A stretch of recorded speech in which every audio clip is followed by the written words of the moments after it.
3. This will be our final episode on the reasons for colonization. Some of you have been wondering, how do I incorporate ideas like the white man's burden or civilizing mission as a reason for colonization? I've also been receiving questions specific to the case study of Vietnam. Some of you are confused why spreading the Catholic faith is often seen as a weak reason. This is a good question. The truth is, it is possible, but it really depends on the context. Typically, most Vietnam questions asked in exams will be about the extension of French control into the northern parts of Vietnam. In order to understand why, it is inaccurate to say that the French conquest here was due to a desire to spread the Catholic faith. We need to take a closer look at the expeditions led by Francis Garnier and Henri Rivera. In episode 1.2, we looked at the events surrounding Francis Garnier's expedition to the north. However, it must be noted that his death really alarmed the French government, so much so that it demanded immediate troop withdrawal.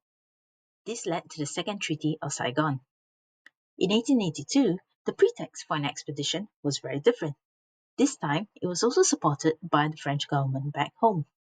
Henri Rivera was sent to capture Hanoi. He would also seize the coal districts of Hon Gai and the important city of Nam Ding before meeting his demise at the hands of the Black Flags. Regardless, this contributed to the signing of the Treaty of Hue. What you've noticed from these two stories about the conquest of northern Vietnam is that there is no mention of the desire to spread the Catholic faith or of a civilizing mission. These actions were about control and strategic expansion, not religion. That said, if the question were about Church in China or southern Vietnam, religion might play a small role.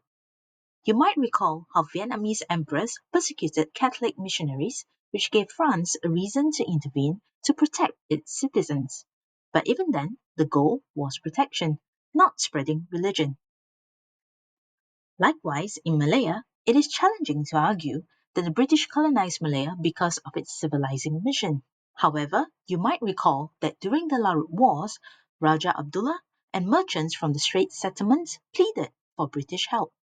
You could argue that the British wanted to be benevolent, to end lawlessness, and bring peace. In summary, motives like religion and a civilizing mission only make sense in very specific contexts. If you encounter such contexts, you will need specific evidence to support such points.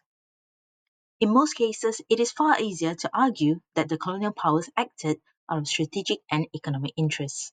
That's all for this episode. See you in the next one.